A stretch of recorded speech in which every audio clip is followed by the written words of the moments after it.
David Morrison. I'm a cinematographer, and I shot the teaser for Return of the Living Dead. Maybe you've seen it, maybe you're going to see it again, but I want to do one of these videos and tell you what we were trying to do visually. Um, I came to the project through the colorist Narbe. Narbe did all the color for this, and Narbe had worked with Steve before, and Steve was looking for a DP, and we decided we'd be a good fit. I think we were. So we're going to get into some technical details, so we're going to start this, okay? 3, 2, 1.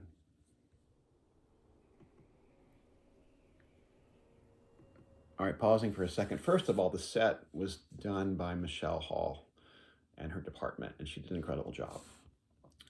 And Steve was so prepared as a director. He had storyboards made, he knew exactly the shots that he wanted, and he left enough room for me to help him add a few more that maybe would improve it. So we'll get into that. Playing.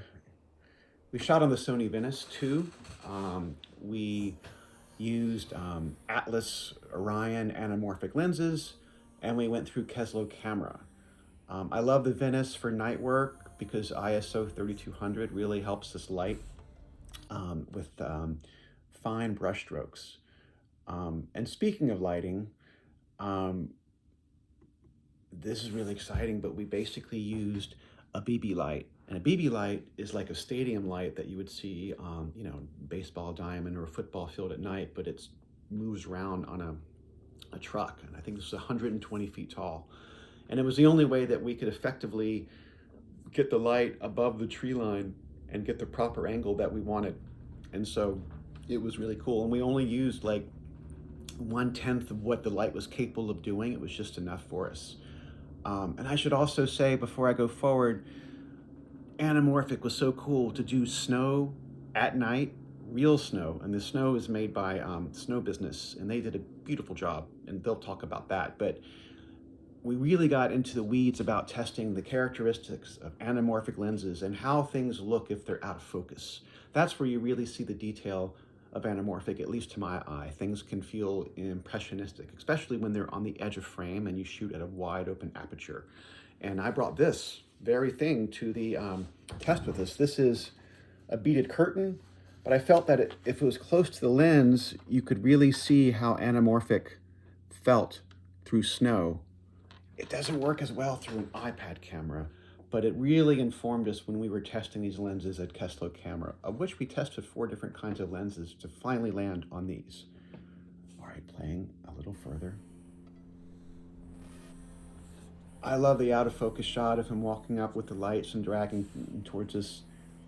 And now we're handheld over the tree, following him. And I think that's something that developed when we scouted location. We just thought it'd be really interesting to break the language of being on a crane or a dolly, very static shots, and sort of be a little more active and moving with the creature, and Tarman basically, and having it feel a bit more threatening perhaps. All right, playing again.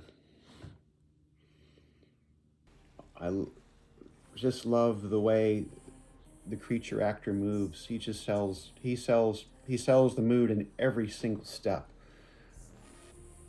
All right, I love this shot where we're coming over the gravestones and the tree, and it's just such a beautiful set. And Steve, the director, his goal was to create this gorgeous sandbox that we could just play in, and we did. We did in one night, and it was a shame when we were done. We're like, let's shoot more story, because a lot of work went in to set this set to shoot at night, and it would have been great to shoot more. All right, here we go.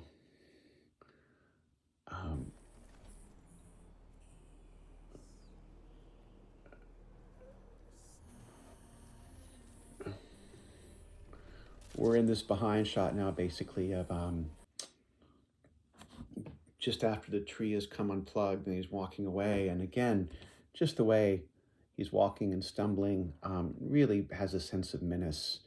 And I love this shot. My favorite shot, the heart of the whole piece to me, is when we are behind the tree, looking up, following him through. We're on a 50mm lens, I believe in an f2. And I love the way the snow comes through frame And I love that the camera is a little bit rough, it's a little kinetic and following him, and it just has the sense of menace, but it's also really painterly. And to me, this moment is the heart of the piece. Um, that's what we look for in cinematographers.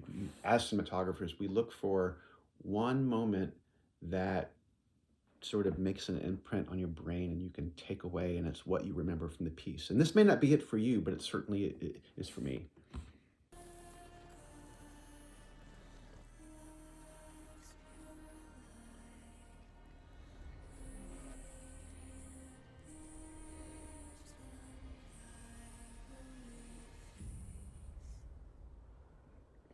In credits, I love the title.